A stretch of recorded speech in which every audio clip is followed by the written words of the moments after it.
Right త్వరలోనే ప్రజలకు తెలంగాణ సర్కార్ గుడ్ న్యూస్ చెప్పనుంది. అర్హులకు కొత్తగా రేషన్ కార్డులు అందించేందుకు రెడీ అవుతోంది.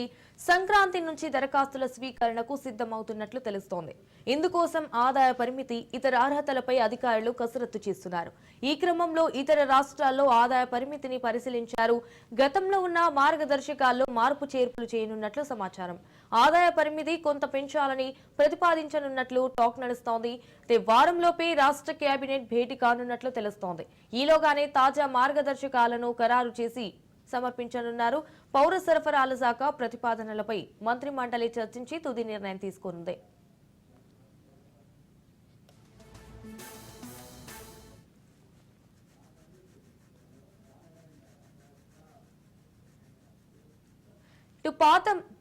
పాత మార్గదర్శకాల్లో ఆదాయ పరిమితి రాష్ట్రంలోని గ్రామీణ ప్రాంతాల్లో 1,50,000, పట్టణాలు, నగరాల్లో 2 లక్షలుగా ఉంది.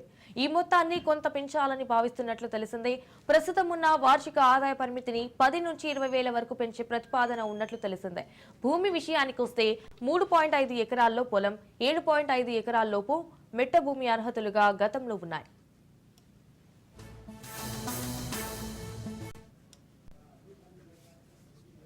రైట్, ఇక ఇదే అంశానికి సంబంధించి మరిన్ని డీటెయిల్స్ మా ప్రతినిధి తేజ ఫోన్ ద్వారా అందిస్తారు. తేజ, సంజన, తెలంగాణ ప్రజానికం మొత్తం కూడా అంటే ఎక్కువగా చాలా ఆసక్తికరంగా, చాలా ఆశతో ఈ రేషన్ కార్డులు, నూతన రేషన్ కార్డులు ఎప్పుడు వస్తాయా అనేటువంటి అంశం పైన అయితే మాత్రం చాలా తీవ్ర ఉత్కంఠతోనే ఎదురు చూస్తున్నారు అన్నట్లుగానే చెప్పాలి. ఎందుకంటే తెలంగాణ రాష్ట్రం ఏర్పడిన తర్వాత నూతనంగా ఏ విధమైనటువంటి రేషన్ కార్డులు కూడా జారీ చేసినటువంటి పరిస్థితి లేదు.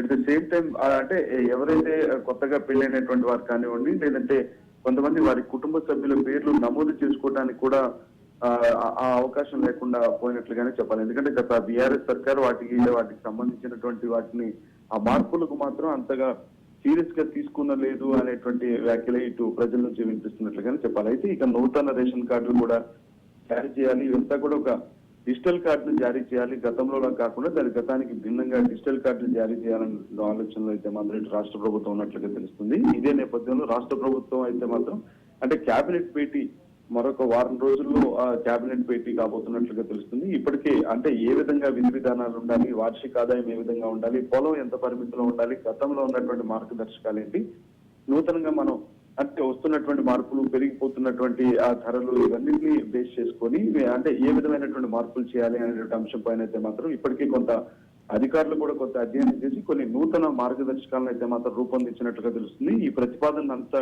కూడా మొత్తంగా ఈ కేబినెట్ లో చర్చిస్తారు. కేబినెట్ లో చర్చించిన అనంతరం మంత్రి మండలి దానికి ఆమోదం తెలిపిన తర్వాత పూర్తిగా విధి విధానాలు అయితే మనం గతంలో అయితే మాత్రం ఇటు గ్రామీణ ప్రాంతాల్లో అయితే 1.5 లక్ష వరకు కూడా కొంత వార్షిక ఆదాయానికి పరిమితి ఉండేది. అదేవిధంగా పట్టణ ప్రాంతాల్లో అయితే 2 లక్షల వరకు ఉండేది. కానీ ఇప్పుడు ఆ పరిమితిని కూడా పెంచాలి, కనీసం 10 నుంచి 20,000 వరకు పెంచాలి అనేటువంటి ఆలోచనలో రాష్ట్ర ప్రభుత్వం ఉన్నట్లుగా తెలుస్తుంది. ఇప్పటికే నూతనంగా 10 లక్షల రేషన్ కార్డులు ఇవ్వబోతున్నటువంటి నేపథ్యంలో ఇవ్వాలి అంటే అన్ని దరఖాస్తులు వచ్చినటువంటి నేపథ్యంలో మొత్తంగా 3,30 లక్షల వరకు లబ్ధిదారులు రాబోతున్నారు అన్నట్లుగా కూడా తెలుస్తుంది.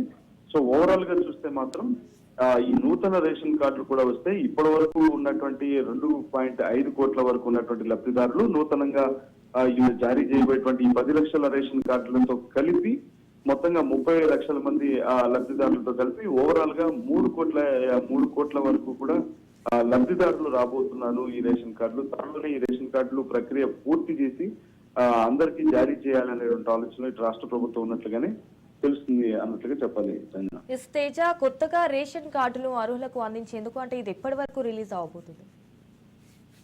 అంటే ఖచ్చితంగా సంజయ్, ఎందుకంటే మార్గదర్శకాలే ప్రామాణికంగా ఉంది. ఎందుకంటే ఇప్పటికే ఇది ప్రతిపక్షాలు ఇదే విధమైనటువంటి ప్రశ్నలు సంధిస్తున్నాయి. కానీ ప్రజల నుంచి కూడా చాలా తీవ్ర ఆశతో వారంతా కూడా ఎదురు చూస్తున్నారు. కానీ ఎప్పుడు కూడా రేషన్ కార్డులు ఇస్తారో అన్న నేపథ్యంలో అయితే రేషన్ కార్డుల విషయంలో ఎటువంటి జాప్యం జరగకూడదు. రేషన్ కార్డులు చాలా పకడ్బందీగా జారీ చేయాలి. అదేవిధంగా మార్గదర్శకాలు కూడా చాలా పకడ్బందీగా ఉండాలనేటువంటి ఆలోచనలోనే ఈ విధి విధానాలపైన కొంత అధికారులతో పాటు ఇటు మంత్రుల సబ్ కమిటీ కూడా కొంత అధ్యయనం చేసింది. ఈ అధ్యయనంతో వచ్చినటువంటి విధి విధానాలతో పూర్తిగా దాని కేబినెట్ భేటీలో చర్చించి వాటిని వెల్లడించబోతున్నారు అన్నట్టుగానే చెప్పాలి Sanjana. Right, thank you for the updates Teja.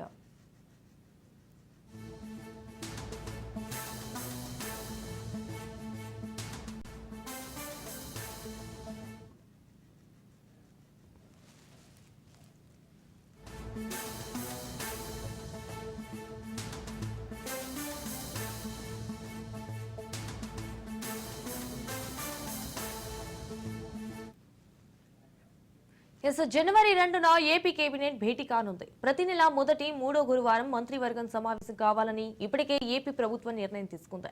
ఈ మేరకు జనవరి 2న కేబినెట్ భేటీ కావాలని నిర్ణయించారు. ఈ మేరకు ప్రతిపాదనలను పంపాలని అన్ని శాఖల కార్యదర్శులకు సీఎస్ ఆదేశాలు జారీ చేశారు.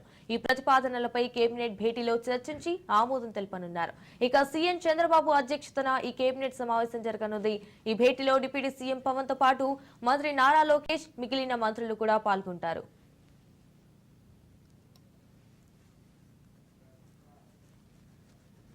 ప్రజా సమస్యల పరిష్కారమే లక్ష్యంగా సంక్రాంతి తర్వాత జన్మభూమి 2 కార్యక్రమాన్ని ప్రారంభించాలని ప్రభుత్వం నిర్ణయించింది. ఇందుకోసం అధికారులు కార్యాచరణ సిద్ధం చేస్తున్నారు. మరింత సమర్థవంతంగా పథకాల అమలు, అభివృద్ధి పనులపై ఫోకస్ చేయనున్నారు. ఉమ్మడి ఏపీలో చంద్రబాబు సీఎంగా ఉన్నప్పుడు జన్మభూమి కార్యక్రమాన్ని చేపట్టారు. అయితే ప్రజలు, ప్రభుత్వం, అధికార యంత్రాంగాన్ని అనుసంధానం చేశారు.